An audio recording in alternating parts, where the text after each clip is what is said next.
que te levantarás até o céu, até o inferno serás abatido. Quem vos ouve a vós, a mim me ouve. Quem vos rejeita a vós, a mim me rejeita. Quem a mim me rejeita, rejeita aquele que me enviou. Glória a Deus. Isso porque houve muito pecado em Cafarnaum. E também nós vemos na palavra que o amor de Deus consiste em guardar os seus mandamentos. E os seus mandamentos não são pesados. Depois os irmãos podem ler isso lá em 1 João, capítulo 5, versículo 3, para confirmar. E aqui já podemos tirar ensinamentos para nós. Porque não é porque estamos andando com Jesus, porque estamos próximos de Jesus, que teremos fé. Nós precisamos guardar os seus mandamentos também.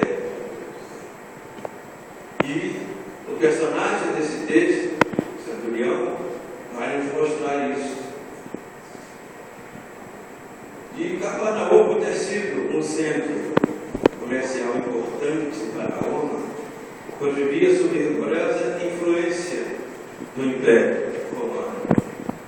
O imperador César colocou lá uma centúria, ou seja, uma 10ª parte de uma legião. Os irmãos provavelmente vão perguntar o que é uma legião. Eu respondo: a legião é um exército com uma formação de 1000 soldados, homens bem treinados para a guerra. E a centúria, imagine uma fileira de 10 homens, que na minha frente, 1, 2, 3, 4, 5, 6, 7, 8, 9, 10, com 10 pessoas atrás delas. Cada fila dessa contém 10. Estão formados 100 homens. Isto é uma centúria. E eram homens treinados até a morte numa guerra. Eles poderiam passar em defesa de Roma. E o centurião era o homem escolhido para comandar essa centúria, porque eram 100 homens, então veio o nome centurião. Para chegar até essa patente, levava-se de 10 a 20 anos, porque nesse período o centurião, para conquistar essa patente, ele tinha que lutar em guerras, às vezes até a morte, em defesa do imperador, em defesa de Roma, né? E muitas vezes eles matavam em defesa deles próprios e defenderam aquilo que eles acreditavam, que era o Império Romano. Esse centurião viu a sua posição privilegiada e destacada, que era da sua autoridade, que ele não tinha, que não lhe dava desses poderes sobre o fato que estava ocorrendo na casa dele. No capítulo, no versículo 2 de Lucas, capítulo 7, diz, difícil achar aqui, você vai ver, fica embaçado.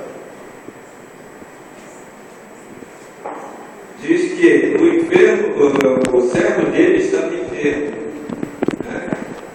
E ele provavelmente já tinha gastado muito dinheiro com os médicos daquela época para salvar o servo dele. Porém, não conseguia. E a enfermidade que aquele servo estava passando, diz a Bíblia que era paralisia. E estava atormentado. E aquele servo gravemente enfermo, depois de tudo aquilo que ele fez, o centurião já mostrou uma capacidade de amor ao próximo. Ele já mostrou que ele tinha condição de guardar os mandamentos de Deus. Ele abriu o coração dele para Jesus, porque ele ouviu falar de Jesus e falou: esse é o homem que está sendo enviado dos céus para salvar o meu servo. E, de uma certa maneira, ele também era respeitado em Cafarnaum. E tinham, além do respeito, um certo carinho por ele, porque os judeus que estavam ali foram enviados por ele até Jesus e rogaram por ele. Quando disse os judeus para Jesus: ele merece que tu vá até ele, que ele está com problemas com o servo dele está doente, está precisando de um milagre, porque médicos não tem jeito. Então Jesus, atenda ele, porque até sinagoga ele construiu para nós. Então ele é digno de que tu atenda ao pedido dele. Jesus, Deus que é, não deixa de atender o pedido aflito. Jesus se prontificou imediatamente de atender aquele pedido aflito. Eu creio que os teus pedidos estão sendo ouvidos por Jesus. E Ele vai atender os teus pedidos a partir de agora, porque Jesus está aqui. Jesus está aqui, nós ouvimos falar dele, nós cremos nele, nós aceitamos como Senhor e Salvador, e Ele se faz presente na nossa vida, e Ele está aqui, através do Espírito Santo. E Jesus aceitou aquela convivência de atender o pedido dele, viu para os anciãos. Agora, já próximo à casa do centurião, ele mandou que alguns amigos fossem encontrar Jesus e dissessem a Jesus que ele era indigno de receber Jesus dentro da casa dele. Por que isso, irmãos? Eu aprendi uma leitura de um versículo em Isaías, capítulo 64, versículo 6, de que nós, quanto mais chegamos a Jesus, mais indignos a gente sempre é, mais imundos, mais poluídos, mais infames, mais contaminados, e as nossas justiças são como trapos de imundícia diante de Deus. Não é verdade? A gente fica tão para baixo, esperando a misericórdia de Deus, e a gente se sente indigno da presença de Deus em nossa casa. E assim foi o centurião, ele também estava dessa maneira. E ele declarou, através do recado daqueles amigos dele, de que Jesus não precisava de um ritual para fazer a salvação do servo dele. E Jesus não precisa. Ele não precisa de um ritual. Basta uma palavra de Jesus. E a cura chega. Se tu tem uma enfermidade, se tu tem algum problemas na tua família, se tem algum filho que está querendo se perder o caminho da vida, se teu marido não aceita a tua fé em Jesus, não se preocupe, Jesus está do seu lado. Clame a Ele. Clame com fé que Ele vai te atender. Porque o centurião nos ensina que devemos ter fé. O centurião não conhecia Jesus, mas aceitou a Jesus naquele momento. Se humilhou diante de Jesus e disse: Senhor, meu servo já é doente. Daqui nesse momento ele já declarou que Jesus era o Senhor. Jesus tinha autoridade acima da autoridade dele, ele reconheceu isso. E a autoridade de Jesus é sobre todos, até mesmo sobre os demônios. Então, tudo aquilo que tu pedes com fé, Jesus te atende. E nós aprendemos em Hebreus, capítulo 3, versículo 1, que a fé é a certeza daquilo que não temos. Não é isso? Nós aprendemos que devemos ter fé fé a todo momento. Tudo aquilo que nós vamos fazer, nós precisamos pedir a Ele com fé. Nossos sonhos, nossos projetos, nossa família ser guardada, a nossa quarentena que está distante da gente, como eu mesmo tenho quarentena longe de mim, mas eu peço sempre a Jesus Cristo que ore por eles com fé. Com fé. Sobre as doenças, a gente pede com fé. Esses dias eu fiz um pequeno testemunho sobre o meu filho. Nós pedimos, nós clamamos com fé que antes mesmo que saísse o resultado dos exames que ele foi fazer, Jesus já tivesse passado à frente do médico humano, já resolvesse aquela situação. Que Jesus fizesse um milagre na vida do meu filho. E essa semana, quando meu filho chegou, os resultados dizendo que a suspeita de tumor estava descartada. Isso é um milagre. Em nome de Jesus. Isso é um milagre. Porque nós oramos com fé. Nós cremos. Nós cremos que Jesus está com a gente a todo instante, a todo momento. E eu criei lá naquele momento em que a gente estava ajoelhado, lá na madrugada, eu e minha esposa, não orávamos juntos. Ela às vezes levantava primeiro do que eu, de madrugada, eu levantava depois, às vezes antes dela. Às vezes eu não conseguia levantar a hora que ela levantava, mas quando eu saía para trabalhar, eu saía para trabalhar às 5h30, eu ponho o relógio para despertar 1 hora antes, para mim ler a Bíblia, para mim orar. Esse Jesus maravilhoso, que cuide da minha família, que cuide de mim, que abre os meus caminhos, que me dê a vitória.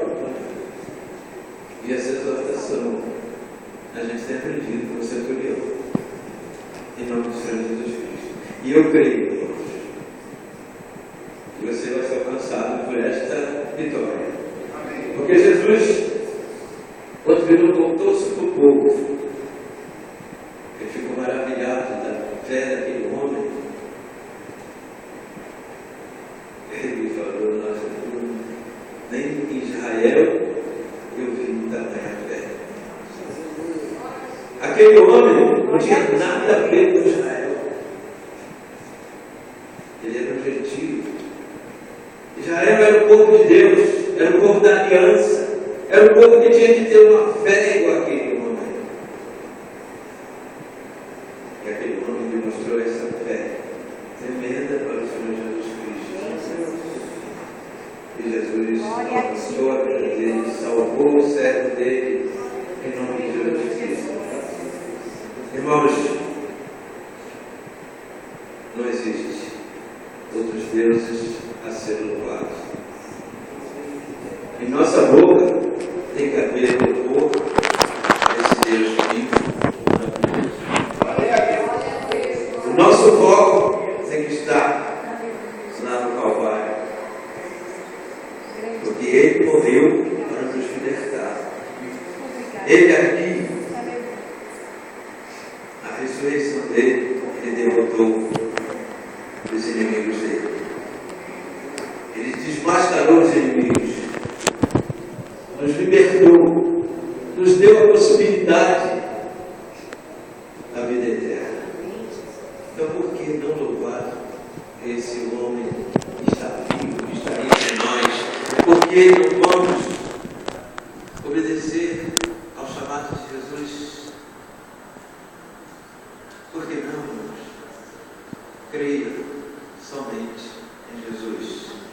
Ele é a tua salvação. Ele é aquele que cura. Ele é aquele que sara. Em nome do Senhor Jesus Cristo. Glorificado seja essa. Levante-se, igreja, vamos fazer uma oração em nome de Jesus.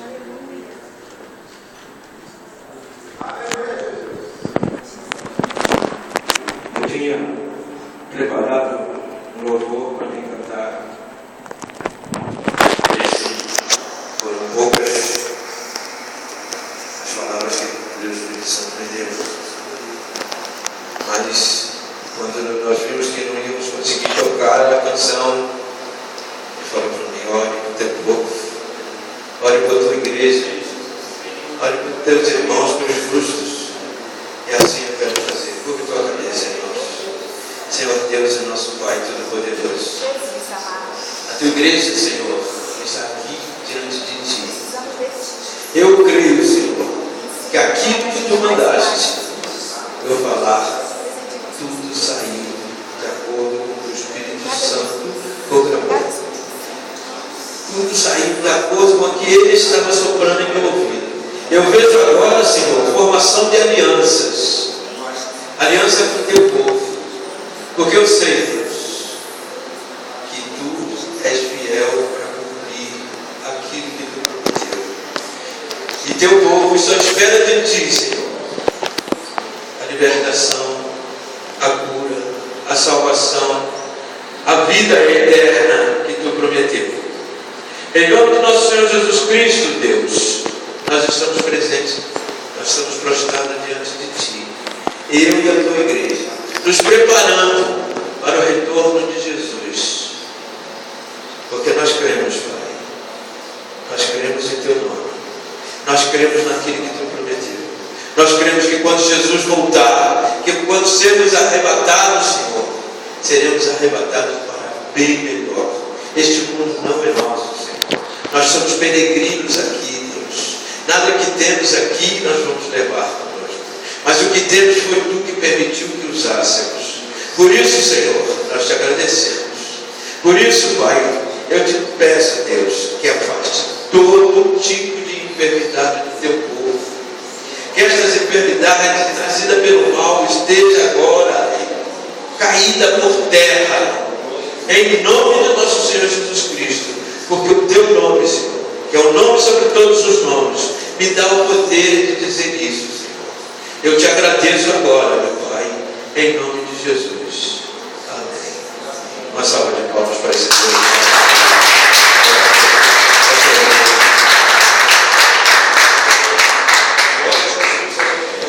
Glória a Deus. A gente pode se assentar. Glória a Deus. Jesus é Deus de perto e Deus de longe. Amém? Quando chegar em casa, aqueles que voltarem a encontrar o servo curado. Amém, Jesus. Aleluia. Eu creio. Com fé. Eu creio, Jesus. E Deus cura lá. Verdade. Cura na sua casa, cura aquela pessoa que você pediu para orar, para que você seja curado. Amém? Isso é fé. Jesus falou: eu nunca vi tamanha fé em todo Israel. Sabe quem pode ver isso em nós?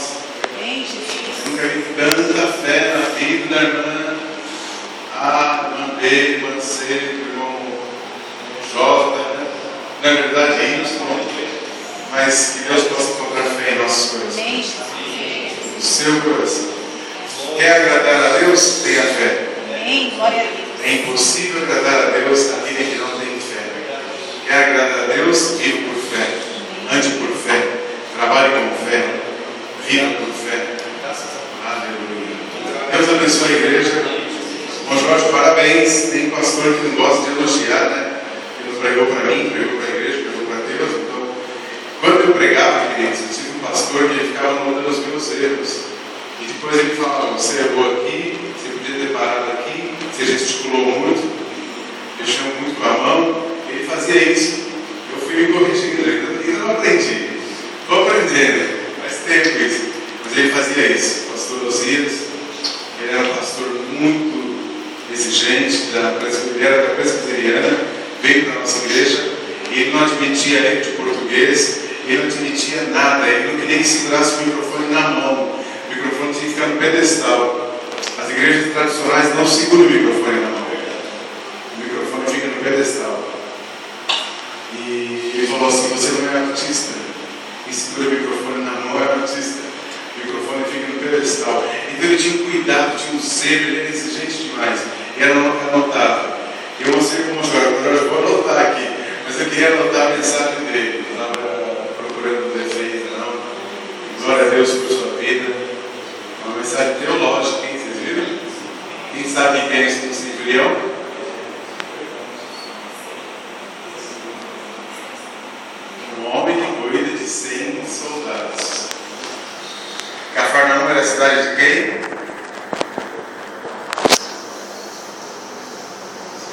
Jesus morou em Cafarnaum.